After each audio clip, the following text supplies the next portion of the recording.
ಒಂದು ವಾದ ಪ್ರತಿವಾದ ವಿಚಾರಕ್ಕೆ ಸಂಬಂಧಪಟ್ಟಂತೆ ದಿಲೀಪ್ ಕುಮಾರ್ IAS ಹೈಕೋರ್ಟ್ನ ವಕೀಲರನ್ನು ಮಾತನಾಡಿಸ್ತಾ ಇದ್ದೀನಿ. ಇನ್ನೊಂದು ಕಡೆ ಈಗ ತುಷಾರ್ ಮೆಹ್ತಾ ಅವರ ವಾದ ಸರಣಿಯಲ್ಲಿ ಎರಡು ಭಾಗ ಮಾಡಿಕೊಂಡಿದ್ರು ಅವರು. ಅದರಲ್ಲಿ ಹೆಚ್ಚು ಒತ್ತು ಕೊಟ್ಟಿದ್ದಂಥ ಭಾಗ ಅಂತ ಹೇಳಿದ್ರೆ ಪ್ರಾಸಿಕ್ಯೂಷನ್ಗೆ ರಾಜ್ಯಪಾಲರು ಕೊಟ್ಟಿರ್ತಕ್ಕಂಥ ಅನುಮತಿ ಸರಿಯಾಗಿದೆ, ವಿವೇಚನೆ ಬಳಸಿದ್ದಾರೆ, ಅವರ ವಿವೇಚನೆಯನ್ನು ಪ್ರಶ್ನಾತೀತವಾಗಿರುತ್ತೆ ಅದು. ಮೋರೋವರ್ ಅವ್ರು ನೋಟಿಸ್ ಕೂಡ ಕೊಟ್ಟಿದ್ದರು. ನೋಟಿಸ್ ಕೊಡದೇನೂ ಆ ಕೆಲಸ ಮಾಡಬಹುದಾಗಿತ್ತು. ಅವರೇನು ಇನ್ವೆಸ್ಟಿಗೇಷನ್ ಆಫೀಸರ್ ಅಲ್ಲ. ಇಲ್ಲಿ ಎಲ್ಲ ಪಾಯಿಂಟು ತೆಗೆದುಕೊಂಡು ಚೆಕ್ ಮಾಡಿಕೊಂಡು ಇಂತಿಂಥ ಕೆಲಸದಲ್ಲಿ ಹೀಗೆ ಮಾಡಿದ್ಯಾ ಅಂತ ಹೇಳಿದ್ರೆ ಸಾಕ್ಷ್ಯನಾಶಗಳ ಭಯ ಇರುತ್ತೆ. ಒಂದು ಕೇಸ್ನ ಆರಂಭದಲ್ಲೇ ರಾಜ್ಯಪಾಲರೇ ಅದನ್ನು ಕೋಟ್ ಮಾಡಿ ಹೇಳಿಬಿಟ್ರೆ ನಾಳೆ ದಿನ ಪ್ರಭಾವ ಇರತಕ್ಕಂಥವ್ರು ಎಲ್ಲಿ ಬೇಕಾದ್ರೂ ಮುಚ್ಚಾಕ್ಬಿಡ್ತಾರೆ ಅಂತ ಹೇಳಿ. ಇನ್ನೊಂದು ಕಡೆ ಬಂದು ಇನ್ನೊಂದು ಭಾಗಕ್ಕೆ ಅವ್ರು ಬಂದರು. ಅವ್ರು ಹೇಳ್ತಾರಲ್ಲಿ ಅಬ್ರಹಾಂ ಸರ್ಕಾರದ ದಾಖಲೆ ಎರಡನ್ನೂ ಕೂಡ ರಾಜ್ಯಪಾಲರು ಪರಿಶೀಲಿಸಿದ್ದಾರೆ. ಪ್ರೈಮಾಫೆಸಿ ಮೇಲ್ನೋಟಕ್ಕೆ ಅವರು ಪರಿಶೀಲಿಸಿದ್ದಾರೆ. 40:60 ಅಂತ ಇದ್ದಂಥ ನಿಯಮವನ್ನು 50:50 ಅಂತ ನಿಯಮವನ್ನು ಬದಲಾಯಿಸ್ಕೊಳ್ತಾರೆ. ಮುಡಾ ಸಭೆಯಲ್ಲಿ ಮುಖ್ಯಮಂತ್ರಿಗಳ ಮಗ ಯತೀಂದ್ರ ಸಿದ್ದರಾಮಯ್ಯ ಇದ್ದರು. ಈ ಒಂದು ಪೋರ್ಷನ್ ಇದೆಯಲ್ಲ, ಎಸ್ಪೆಷಲಿ ಮುಡಾ ಅನ್ನೋ ವಿಚಾರದ ಬಗ್ಗೆ ಟಚ್ ಆ್ಯಂಡ್ ಗೋ ಥರ ಇತ್ತು ತುಷಾರ್ ಮೆಹ್ತಾ ಅವರ ವಾದ. ಹಾಗಾದರೆ ಇದರಲ್ಲಿ ಏನಿದೆ ಸ್ವಾಮಿ, ಇದನ್ನು ಹೇಳಬೇಕಲ್ವಾ? ಕ್ಯಾಬಿನೆಟ್ ವಿಚಾರಕ್ಕೆ ಬಂದರು ಅವರು. ಈ ಕ್ಯಾಬಿನೆಟ್ಟು ಮುಖ್ಯಮಂತ್ರಿಗಳ ಅಂಡರ್ ಬರ್ತಕ್ಕಂಥದ್ದು, ಅದನ್ನು DCM ಇವರು ಕೊಟ್ಟಿರಬಹುದು. ನಾನು ಎಲ್ಲೂ ಕೇಳಿಲ್ಲ. 91 ಪುಟಗಳ ಒಂದು ರಿಪೋರ್ಟನ್ನು ಕೊಟ್ಟಿದ್ದಾರೆ ಕ್ಯಾಬಿನೆಟ್ನವರು. ಏನು ಅವಶ್ಯಕತೆ ಇತ್ತಿದು?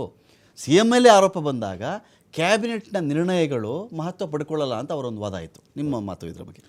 ಸರ್, ಇವಾಗ ಮುಖ್ಯಮಂತ್ರಿ ಹುದ್ದೆ ಅನ್ನೋದು ತುಂಬ ಗೌರವಯುತ ಹುದ್ದೆ. ಅದಕ್ಕೆ ಒಬ್ಬ ಸ್ವಚ್ಛವಾಗಿರ್ತಕ್ಕಂಥ ವ್ಯಕ್ತಿ ಆ ಸ್ಥಾನದಲ್ಲಿ ಕೂರಬೇಕು ಅಂತ ಹೇಳ್ಬಿಟ್ಟು ಎಲ್ಲರೂ ಬಯಸ್ತಾರೆ, ನಿಷ್ಪಕ್ಷಪಾತವಾಗಿ.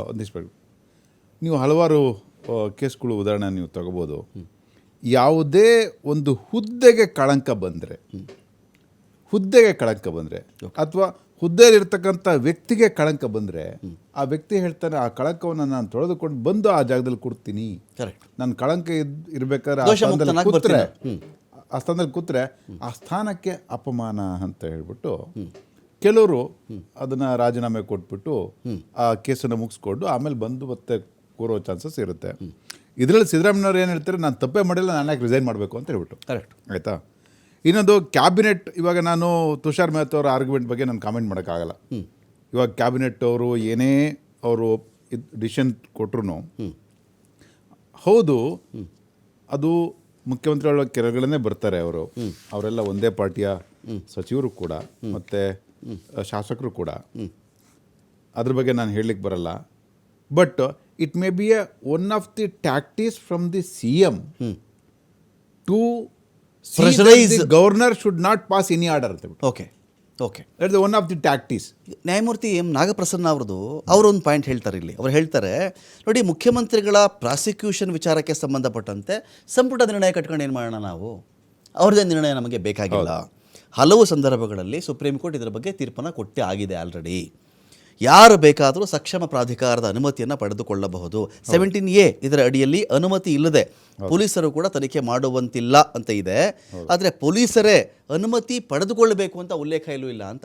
ಅಂದರೆ ಅವರು ವಾದ ಕೂಡ ತುಷಾರ್ ಮೆಹ್ತಾ ಅವರ ವಾದ ಸರಣಿಗೆ ಕ್ಯಾಬಿನೆಟ್ ಡಿಸಿಷನ್ ವಿಚಾರದಲ್ಲಿ ಪೂರಕವಾಗಿತ್ತ ಅಂತ.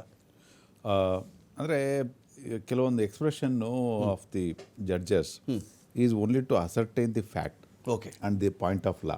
ಅಷ್ಟೇ. I cannot say that he has already formed an opinion ಅಂತ. One cannot say because whenever Manasimgi argues, the court will listen. Acknowledge the dictum of the Supreme Court, what the Supreme Court says. One cannot deny. Ultimately, after summarizing both the argument, only the point is that whether the order passed by the Honorable Governor is correct or wrong. Fair enough or illa ಅಷ್ಟೇ. Whether the High Court in such a circumstance can be interfered or not ಅಂತ ಬಿಟ್ಟು ಅಷ್ಟೇ. ಅಂದರೆ ಇಲ್ಲಿ ಇನ್ನೊಂದು ಕಡೆ ಈಗ ಇಡೀ ಸಿದ್ದರಾಮಯ್ಯನವರ ಅಥವಾ ಅಭಿಷೇಕ್ ಮನು ಸಿಂಘ್ವಿ ಅವರ ವಾದವನ್ನು ನಾವು ಕೇಳಿದಾಗ ಅವ್ರು ಹೇಳ್ತಾರೆ, ಇದಕ್ಕೂ ನೋಡಿ ಅವ್ರು ಹೇಳೋದು ಪರ್ಟಿಕ್ಯುಲರ್ ವಾದ ಮಾಡ್ಕೊಂಡು ಹೋಗ್ತಾರೆ, ಆ್ಯಸ್ ಎ ಪರ್ಸನ್ ಆಗಿ ಸಿದ್ದರಾಮಯ್ಯನವರ ಪಾತ್ರ ಎಲ್ಲೂ ಇಲ್ಲ ಅಂತ. ಅಭಿಷೇಕ್ ಮನು ಸಿಂಘ್ವಿ ಇದನ್ನು ಅವರು ಪೋರ್ಟ್ರೇ ಮಾಡ್ತಾರಲ್ಲಿ ಕೋರ್ಟ್ನ ಮುಂದೆ. ಆದರೆ ಇವತ್ತು ಮಣಿಂದರ್ ಸಿಂಗ್ ಅವರು ವಾದ ಮಾಡಬೇಕಾದ್ರೆ, ನೋಡಿ ಸ್ವಾಮಿ, ಇವ್ರು ಏನೇನೋ ಮಾಡಿ ಹಾಕ್ಬಿಟ್ಟಿದ್ದಾರೆ ಈ ಒಂದು ಕೇಸಲ್ಲಿ. 2004ರಲ್ಲಿ ಪಾರ್ಕು ಸೈಟ್ ಇದ್ದಂಥ ಜಾಗದಲ್ಲಿ ಕೃಷಿ ಭೂಮಿ ಅಂತ ಮಾಡ್ಕೊಂಡ್ಬಿಡ್ತಾರೆ. ಇದು ಯಾವಾಗಲೂ ಅಕ್ವೈರ್ ಆಗಿದೆ. ಈ ಒಂದು ಲ್ಯಾಂಡು ಯಾವಾಗೂ ಅಕ್ವೈರ್ ಆಗಿ ಅವರೆಲ್ಲ ಲೇಔಟನ್ನು ಮಾಡಿದ್ಮೇಲೆ ಪಾರ್ಕ್ಗೆ ಅಂತ ಇಟ್ಟಿದ್ದ ಜಾಗವನ್ನು ಮತ್ತೆ ನಾನು ಕೃಷಿ ಮಾಡ್ತಾ ಇದ್ದೀನಿ ತಗೋತಾರೆ ಇವರು. ಮತ್ತೆ ಅದನ್ನು ಅವರು ಮುಡಾನೆ ವಶಪಡಿಸ್ಕೊಂಡಂತೆ, ಮತ್ತೆ ಅವರು ಸೈಟ್ ಮಾಡಿದಂತೆ, ಆ ಸೈಟ್ನೇ ಅವ್ರು ಕೊಟ್ಟಂತೆ ನಿಯಮಗಳೇ ಬದಲಾವಣೆಯಾಗಿದೆ. ಕೃಷಿ ಭೂಮಿ ಎಂದು CM ಬಾಮೈದ ಕ್ರಯಪತ್ರ ಮಾಡಿಸ್ಕೊಳ್ತಾರೆ. 3,24,000 ಜಮೀನಿನ ಮೌಲ್ಯ ಇತ್ತು. 2006 16 ಲಕ್ಷ ಆಗಿತ್ತು.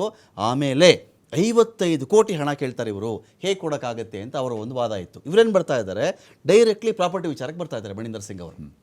ಅಂದರೆ so what he want to justify that the sanction given by the governor is correct because there are allegations are there against the CM ಅಂತ. Okay. And there are an number of materials are there so that the high court cannot interfere with the sanction ಅಂತ ಹೇಳ್ಬಿಟ್ಟು ಅವ್ರ ವಾದ. Okay. Actually ಇದಕ್ಕೆ ಬೇಕಾಗಿರೋದು ಅವ್ರು ತಪ್ಪು ಮಾಡಿದರೋ ಇಲ್ಲೋ ಅಂತ ಹೇಳ್ಬಿಟ್ಟು ಅರ್ಥ ಅಲ್ಲ. ವಿಚಾರಣೆ ಫೇಸ್ ಮಾಡಿ ವಿಚಾರಣೆಗೆ ಇವಾಗ ಫಾರ್ ಎಕ್ಸಾಂಪಲ್ಲು ವಿಚಾರಣೆಯಲ್ಲೇ ನಾನು ಎಲ್ಲ ಸಾಕ್ಷಿಗಳಿಗೂ ನಾನು ನೋಟಿಸ್ ಕೊಡ್ತೀನಿ ಅಂತ ಹೇಳಿದ್ರೆ even governor also can conduct a preliminary enquiry okay before issuing a sanction only to satisfy himself. ನನಗೆ ಸಮಾಧಾನ ಬೇಕಪ್ಪ, ನಾನು ಎಲ್ಲ ಸಾಕ್ಷಿನ ಕರಿತೀನಿ, ನಾನು ಮೂಡ ಚೇರ್ಮನ್ನ ನಾನು ನೋಟಿಸ್ ಕೊಡ್ತೀನಿ, ಬಂದುಬಿಟ್ಟು ಸಾಕ್ಷಿ ಕೊಡು ಅಂತ ಹೇಳ್ತೀನಿ, ನೀನು ಹೇಳಿಕೆ ಕೊಡು ಅಂತ ಹೇಳ್ತೀನಿ, ಅಲ್ಲಿರ್ತಕ್ಕಂಥ ಪ್ರಾಧಿಕಾರದ ಎಲ್ಲ ಸದಸ್ಯರಿಗೂ ನಾನು ನೋಟಿಸ್ ಕೊಡ್ತೀನಿ, ನಾನು ಇನ್ನೂ ಸ್ಯಾಟಿಸ್ಫೈ ಆಗಬೇಕು, ನಾನು ಇನ್ನೂ ರೆಕಾರ್ಡ್ ತರಿಸ್ಕೋತೀನಿ.